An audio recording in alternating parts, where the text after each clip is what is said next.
Shalom, Bapak Ibu, saudara-saudari terkasih, semoga senantiasa diberi kesehatan dan berkat berlimpah dari Tuhan kita Yesus Kristus.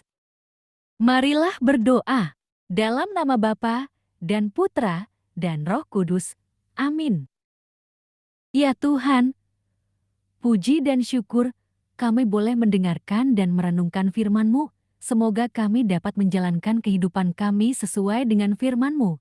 Amin. Renungan Harian Katolik, Rabu 15 Desember tahun 2021, Pekan Advent ketiga, bacaan pertama, Yesaya 45, 6b-8 bacaan Injil, Lukas 7, 19-23. Bacaan pertama, Hai langit, tetaskan keadilan dari atas.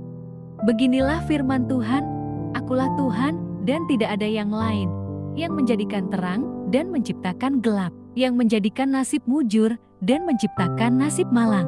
Akulah Tuhan yang membuat semua ini. Hai langit, teteskanlah keadilan dari atas, dan baiklah awan-awan mencurahkannya. Baiklah bumi membukakan diri dan bertunaskan keselamatan, dan baiklah ditumbuhkan keadilan. Akulah Tuhan yang menciptakan semua ini.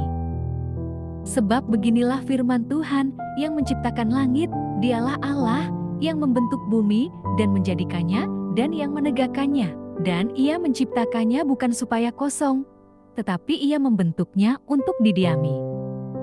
Akulah Tuhan dan tidak ada yang lain. Tidak pernah aku berkata dengan sembunyi atau di tempat bumi yang gelap. Tidak pernah aku menyuruh keturunan Yakub untuk mencari aku dengan sia-sia. Aku, Tuhan, selalu berkata benar, selalu memberitakan apa yang lurus.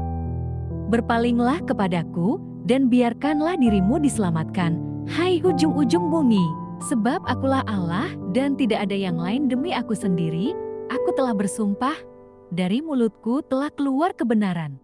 Suatu firman yang tidak dapat ditarik kembali. Semua orang akan bertekuk lutut di hadapanku, dan akan bersumpah setia dalam segala bahasa, sambil berkata, hanya dalam Tuhanlah keadilan dan kekuatan. Semua orang yang telah bangkit amarahnya terhadap Dia akan datang kepadanya dan mendapat malu, tetapi seluruh keturunan Israel akan nyata benar dan akan bermegah dalam Tuhan. Demikianlah sabda Tuhan. Syukur kepada Allah. Bacaan Injil, katakan kepada Yohanes, apa yang kalian lihat dan kalian dengar. Yohanes memanggil 2 orang muridnya dan menyuruh mereka bertanya kepada Tuhan, Engkaukah yang akan datang itu, atau haruskah kami menantikan orang lain? Ketika kedua orang itu sampai kepada Yesus, mereka berkata, Yohanes Pembaptis menyuruh kami bertanya kepadamu, Engkaukah yang akan datang itu, atau haruskah kami menantikan orang lain? Pada saat itu, Yesus menyembuhkan banyak orang dari segala penyakit dan penderitaan, dan dari roh-roh jahat, dan Ia mengaruniakan penglihatan kepada banyak orang buta. Dan Yesus menjawab mereka, Pergilah dan katakanlah kepada Yohanes, apa yang kamu lihat dan kamu dengar. Orang buta melihat, orang lumpuh berjalan, orang kusta menjadi tahir, orang tuli mendengar, orang mati dibangkitkan, dan kepada orang miskin diberitakan kabar baik. Dan berbahagialah orang yang tidak menjadi kecewa dan menolak aku. Demikianlah Injil Tuhan. Terpujilah Kristus. Renungan Injil. Nas ini dimulai dari pertanyaan Yohanes Pembaptis tentang kemesiasan Yesus. Di hadapan murid Yohanes, Yesus membenarkan bahwa Ia adalah Mesias. Pernyataan ini diikuti oleh pernyataan yang tak kalah pentingnya. Yesus mengatakan bahwa Yohanes adalah nabi besar, akan tetapi Yesus melanjutkan, orang yang percaya kepadanya jauh lebih besar daripada Yohanes. Besar berarti orang yang memiliki kuasa, pangkat, kemuliaan, keunggulan, dan nama. Namun, Yesus juga memaparkan realitas utusan Allah yang tertolak pada zaman itu. Mereka menolak Yohanes yang tidak makan roti dan tidak minum anggur. Gaya hidup seperti ini kita kenal dengan istilah asketisme. Pada saat yang sama, mereka pun menolak Yesus yang makan roti dan minum anggur bersama orang berdosa. Akan tetapi, Sekalipun ditolak, orang-orang percaya adalah orang-orang besar. Yesus bahkan mengatakan bahwa mereka lebih besar dari Yohanes Pembaptis.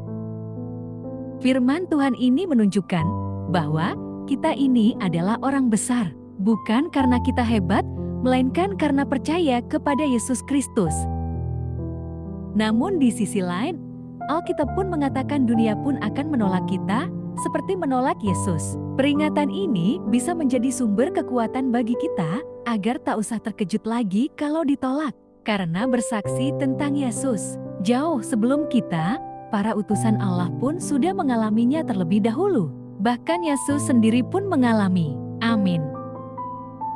Terima kasih Tuhan, kami sudah mendengar dan merenungkan firman-Mu. Tolong kuatkan, hiburkan, dan teguhkan hati kami jika kami mengalami penolakan karena bersaksi tentang-Mu. Amin. Terima kasih, Bapak Ibu, saudara-saudari sekalian. Bila tertarik dengan channel kami, silakan subscribe, like, komen, dan nyalakan loncengnya. Tuhan Yesus memberkati. Amin.